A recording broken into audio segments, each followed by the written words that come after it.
O que é uma holding? Seu Edson, a holding nada mais é do que uma empresa patrimonial. Ela é uma empresa, uma PJ, onde normalmente as pessoas colocam só capital social em moeda. Na holding você coloca, na holding patrimonial você coloca imóveis. Então, a holding nada mais é do que uma empresa patrimonial. Ela tem, o principal ativo dela é o quê? Imóveis, mas ela pode ter também um dinheiro, ela pode ter veículos, tá? Então, a holding é isso aí. Como funciona? Nós abrimos uma empresa, uma pessoa jurídica normal, onde na maioria dos casos o marido e a mulher são os sócios principais, tá? E depois nós integralizamos. Quando a gente fala integralizar, eu quero dizer colocar dentro da holding. Integralizar é o termo técnico. O que significa integralizar? Significa que a pessoa física está transferindo os imóveis para dentro de uma holding. Dependendo do que a pessoa física for transferir, essa operação pode ser tributada, mas nós vamos falar disso depois, tá? Então você tem uma empresa onde os patriarcas da família são os sócios, detentores das cotas, e nela você pode integralizar imóveis, você pode integralizar veículos, você pode integralizar ações, tá? E o que acontece? O interessante é que aqui você quer proteger o seu patrimônio, as pessoas pensam na holding em duas formas. Proteção, esse é o principal motivo que as holdings são utilizadas no mundo, proteção. O segundo motivo, sucessão, ou seja, você pensa na transferência dos seus imóveis para os filhos, para os netos e assim por diante. E o terceiro motivo também é tributação. Muitas vezes no Brasil, esses dois motivos são os principais, proteção e sucessão. No Brasil, ultimamente, a holding tem sido mais utilizada por causa desse terceiro motivo aqui. As pessoas abrem mais a holding porque pagam menos imposto para transferir o patrimônio e também, no teu caso, por exemplo, aluguel. A gente vai ver que aluguel fica bem mais em conta receber aluguel como holding, tá? Então é isso aí. Como funciona? É basicamente isso, tá? Agora vem a primeira pergunta, né? Por que passar tudo para uma pessoa jurídica? Porque no Brasil, seu Edson, a legislação das holdings ela existe desde 1970. Ela foi criada com o Código Civil, tá? E desde então, a holding, a estrutura empresarial permite que se use holdings. Só que antigamente, até uns anos atrás, essa estrutura era utilizada só por grandes grupos empresariais. Mais recentemente, nós, meros mortais, começamos a utilizar a estrutura de holdings. Por quê? Porque a doação começou a ficar muito caro. Então, quando o pai queria doar um imóvel para um filho, ou quando alguém falecia da família e aí ia mexer com herança, isso começou a ficar muito caro. Aí as pessoas começaram a buscar meios para pagar menos impostos. Aí é que surgiram, que veio a opção de holdings, que já existe há muito tempo. Mas vamos voltar para a pergunta: por que abrir uma pessoa jurídica? Porque no Brasil, desde que as holdings foram criadas em 1970, ou qualquer empresa jurídica, quando o governo entende que quem move o país é uma pessoa jurídica, quem cria empregos, quem traz desenvolvimento é uma empresa. Então, o leque de opções que se tem quando se abre uma empresa é muito maior. Tanto em termos de facilidades tributárias, o governo dá facilidades para quem tem empresa, quanto para financiamentos. Então, você vai num banco, você vai procurar uma linha de crédito num banco com pessoa física com pessoa jurídica, você vai ver que o teu leque de opções para pessoa jurídica é muito maior. Então, por esse motivo, porque a nossa legislação, quando a gente diz legislação, subentende-se governo, entende que quem traz prosperidade, emprego para o país é uma pessoa jurídica. Então, por isso, se criaram uma pessoa jurídica. Vamos começar a falar um pouco das vantagens de ter uma empresa, uma holding, e depois nós vamos falar das desvantagens. A primeira vantagem é o planejamento sucessório. Então, na holding, é importante saber o seguinte: nós temos um documento que é o contrato social. Esse documento é um documento clean. O que a gente fala de documento clean? É um documento que ele contém nele somente informações básicas para nós podermos registrá-lo na junta comercial. Então, se ele vai a registro na junta comercial, qualquer pessoa que tenha o CNPJ da sua holding pode ir na junta comercial e puxar uma certidão de inteiro teor, onde ela vai ter acesso ao contrato social da sua holding. Então, isso acontece com qualquer empresa registrada na junta comercial. Então, como ele é um documento, entre aspas, público, então a gente vai colocar nele somente informações básicas da empresa. Se as pessoas quiserem detalhar um pouco mais, fazer a previsão da sucessão patrimonial, o que significa isso? Vou te dar um exemplo. O senhor tem 2 filhos. Se o senhor fala assim, tem um filho meu que leva mais jeito ou que tem mais tempo para tocar o meu negócio, para cuidar dos aluguéis, quando nem eu e nem minha mulher estivermos mais aqui. Então o senhor pode fazer um documento à parte que chama acordo de cotistas. Esse documento é como se fosse um contrato. Na verdade é um acordo, não é um contrato, é um acordo que fica só, é um documento de gaveta, ele fica só entre os sócios da holding. Ele não vai a registro, ele não aparece em lugar nenhum. Só que ele tem poder jurídico. Então, o que os sócios assinam no acordo de cotistas vale como lei. Então, nesse acordo de cotistas, o senhor pode definir regras que dizem o quê? Sucessão, como que vai ser a gestão da empresa, numa eventual falta de um dos cotistas, o que acontece com as cotas deles. Então, esse documento é um documento à parte que ele pode ser feito em conjunto. Muito poucas pessoas utilizam esse artifício aqui de acordo de cotistas. Geralmente é quando tem algum conflito entre genros ou noras, ou mesmo um conflito entre os filhos. Então, o pai, para se resguardar, faz um acordo de cotistas. Tá? Uma coisa interessante é que a holding ela elimina a necessidade de testamento. Uma vez que você fez a holding, quando um dos sócios falecerem, você não tem testamento, você tem o que está escrito no contrato social ou no acordo de cotistas. E é isso que vale como regra de sucessão. Tá?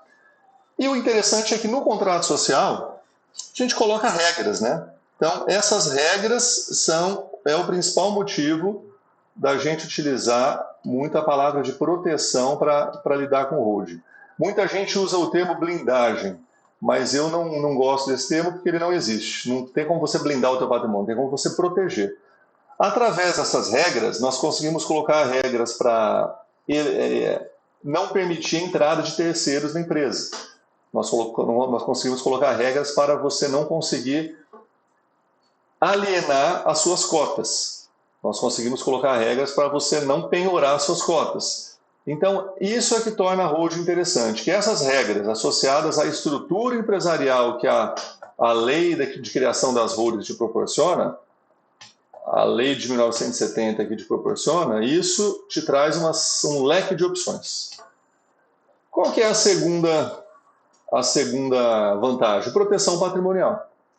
Nós já falamos um pouco sobre isso, só um item importante. A holding tem que ser feita de forma preventiva. O que significa isso?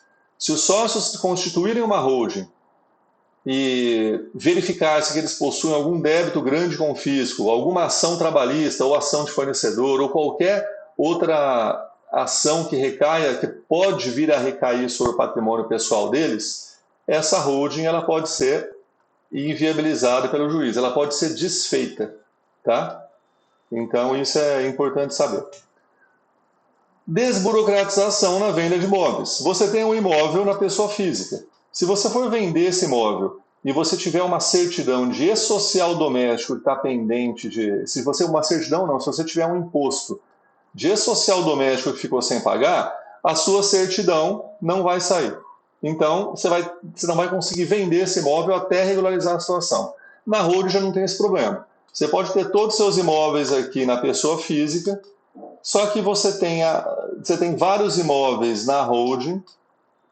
A holding estando em ordem, você consegue vender qualquer imóvel desse aqui sem precisar de uma certidão geral que unifica toda a sua vida pessoal. Essa é uma questão interessante. Penhora de imóveis versus penhora de cotas. Qual que é uma grande vantagem da holding? É que a holding, quando você tem um patrimônio na pessoa física, qualquer ação que você tiver, você tem aqui, suponha que você tem aqui o seu prédio de kitnets. Qualquer ação que você tiver na pessoa física pode recair sobre o seu imóvel e penhorar esse bem. Quando você tem uma holding criada, você tem aqui dentro da holding as cotas. Os sócios possuem cotas, a holding possui imóveis. Isso é uma coisa muito importante que tem que ser, que às vezes fica meio abstrato, mas é importante entender. Se recair uma ação sobre o seu CPF, onde que a justiça ou os advogados que estão entrando com a ação vão buscar? Coisas no seu CPF. Vão ver que você tem cotas numa holding. Eles não podem bloquear suas cotas, porque se você tiver na holding uma regra que impede a entrada de terceiros, a gente chama isso de incomunicabilidade. Essa regra aqui impede a entrada de terceiros na holding. Se terceiros não podem entrar na sua holding, não adianta penhorar suas cotas, porque elas não vão poder ser vendidas para terceiros. O que a justiça consegue fazer? Consegue penhorar os seus rendimentos. Então, os rendimentos das cotas podem ser penhoradas, mas jamais os bens. Porque os sócios possuem cotas, os bens pertencem à empresa. Túlio, não é a mesma coisa? Não é a mesma coisa. Se você tem uma empresa, uma holding, está aqui as cotas dos sócios, e essa holding tem vários bens, vocês, o senhor e a sua esposa, podem doar as suas cotas para os seus filhos, segurar o usufruto delas. Então, ou seja, segurando o usufruto, vocês não são mais dono da nova propriedade, mas vocês têm a administração da empresa. Consequentemente, vocês podem comprar ou vender qualquer bem da empresa sem autorização dos filhos, porque os imóveis pertencem à empresa. Quem que administra a empresa? O senhor e a sua esposa. Então, por mais que os filhos sejam detentores da nua propriedade das cotas, quem administra, compra e vende qualquer imóvel pela empresa. Então, é por isso que não existe penhora de imóveis na holding, existe penhora de cotas. Só que mesmo assim, voltando, se existe uma regra de incomunicabilidade, então o que vai ser penhorado vão ser só os seus rendimentos. Tá bom? É por isso que eu falo que não existe blindagem, porque a justiça chega na holding, mas a gente consegue proteger, fazer uma proteção de forma que o mínimo seja o mínimo de avaria aconteça. O que seria essa avaria? Penhorar seus rendimentos. Outra coisa interessante é fugir do inventário. A gente já falou lá atrás. Custo de inventário aproximado para a pessoa física, 4% do valor do patrimônio, mais 1% de causa-mortes, fora o tempo que isso pode demorar. Na holding não há esse processo. Na holding há somente uma alteração de contrato social. Vem a falecer um dos sócios, o que a gente faz? Altera o contrato social na junta comercial e pronto. No máximo 60 dias está tudo resolvido. Uma outra vantagem importantíssima é evitar conflitos patrimoniais. Isso já aconteceu aqui no escritório. Imagine que você tem um casal, o senhor e a sua esposa, por exemplo. Vocês têm aí 4 filhos. Vocês têm 2, na verdade, né, eu acho. Mas vamos supor que vocês tenham os filhos. Vocês fazem aquela divisão que todo pai normalmente faz. Vocês têm aqui 6 imóveis, doa 50% de cada imóvel para cada filho. Então, cada filho virou dono de metade de cada imóvel. Nesse momento, vocês criaram um condomínio. Qual que é o problema do condomínio? Você precisa de unanimidade de decisões. Ou seja, todos têm que dar ok caso você resolva fazer alguma coisa. Quando eu digo todos, são filhos mais cônjuges. Por que isso? Porque quando os imóveis são herança, pertencem aos filhos, beleza, não entram as esposas. Mas quando você vai vender um imóvel, a esposa tem que dar anuência. Então já aconteceu um caso aqui que um cliente tinha uma propriedade muito perto da cidade, era um imóvel rural, ou seja, ele estava em hectares. Só que aí a prefeitura, a incorporadora foi comprar esse imóvel e ia pagar ele no metro quadrado. Ia ser um negócio muito bom. Só que esse filho estava tendo um conflito no seu casamento e a esposa tinha que dar anuência nessa venda. A esposa não deu anuência, tiveram que entrar na justiça para conseguir, através de um alvará judicial, a liberação dessa venda, e até lá a incorporadora não se tornou-se mais... Ela se desinteressou pelo imóvel, ela achou outro imóvel e comprou outro imóvel. Eles perderam a venda. Numa holding, isso aí é totalmente diferente. Se você tem os pais, você tem os filhos, você abre uma empresa, coloca os imóveis todos dentro dessa empresa, pode até fazer a doação das cotas. Ou seja, nesse momento você doou todo o seu patrimônio, que são cotas, para os filhos. Só que os pais seguraram o usufruto. Então, os pais são administradores da empresa. Então, conforme eu já disse uns slides atrás, eles compram e vendem qualquer imóvel desses sem anuência de ninguém. E o último benefício, economia fiscal. O aluguel, por exemplo. O senhor paga hoje 27,5% de aluguel. Na holding, o senhor vai pagar 11,33%. Dependendo do valor do aluguel, se forem valores muito altos, tem um adicionalzinho que vai para 14 e pouco. Mas no seu caso, pelo que eu vi, o senhor vai ficar no 11,33%. É quase um terço a menos. Tributação na herança e doação. Nós vamos falar sobre isso aqui mais para frente. Honorários advocatícios. O senhor não paga honorário num possível testamento, num possível inventário. A única situação que a holding não é... Uma das únicas situações que a holding não é vantajosa é quando você vai vender.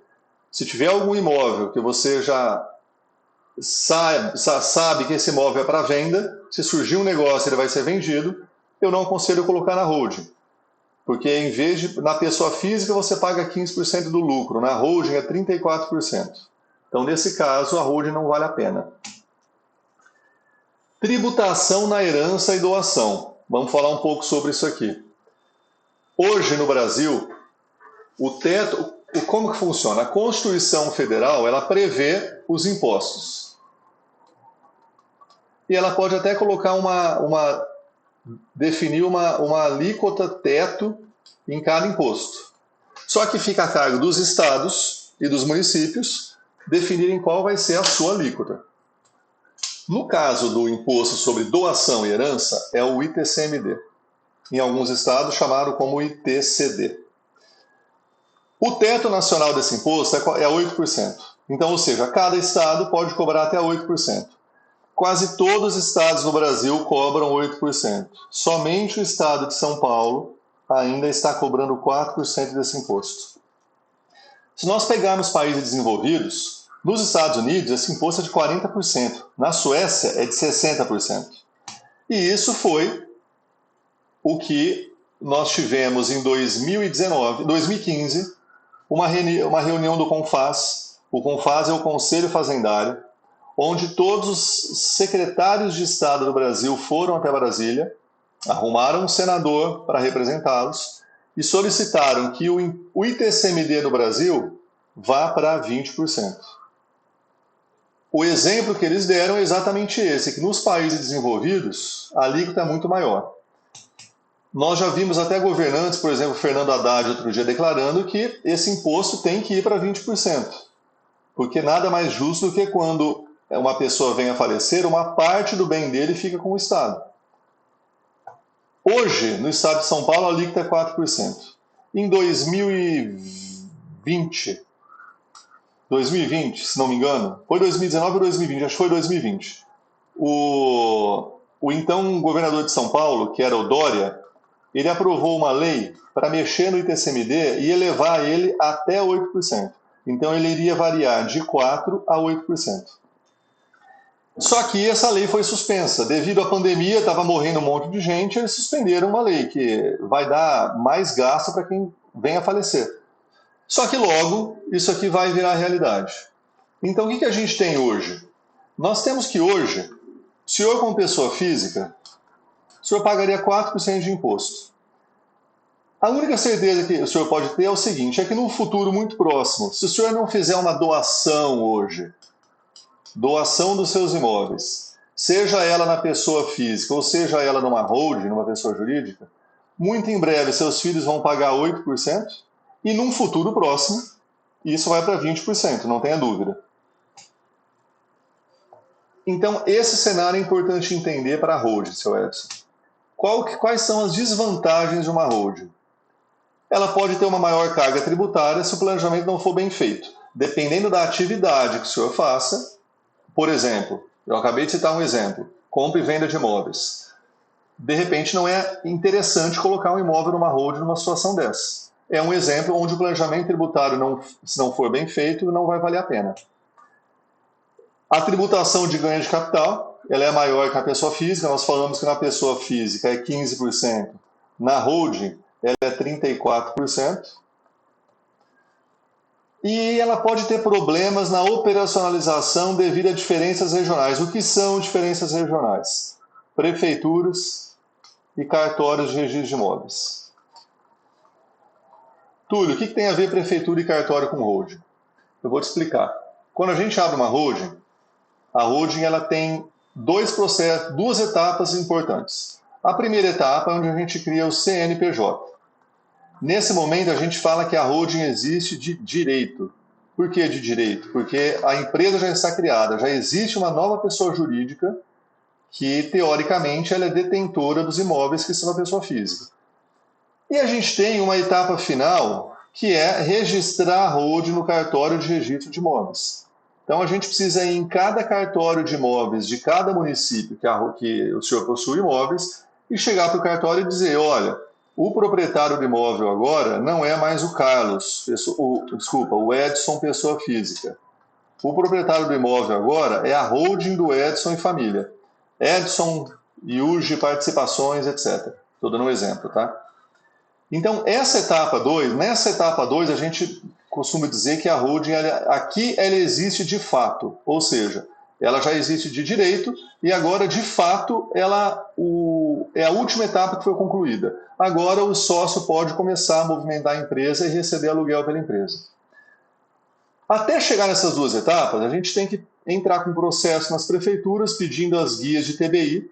O senhor vai pagar um ITBI nessa integralização, isso é importante.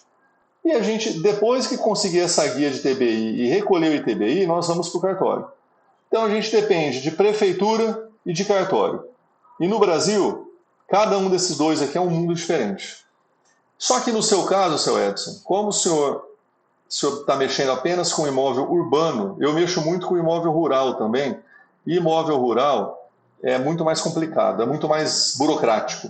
Então eu não acredito que vai ter muito problema com diferenças regionais, tá? Eu acho que vai ser bem tranquilo. Uma outra desvantagem, dependendo do valor do patrimônio, as custas para construir uma holding, elas não compensam, porque tem gente que tem um patrimônio pequeno. Eu tenho muito cliente que chega para mim e pergunta, Túlio, vale a pena eu fazer uma holding? Eu falo, eu não consigo te falar, isso aí depende muito. O que a gente consegue mostrar para a pessoa? E que é o que eu vou te mostrar no próximo vídeo que eu for te fazer.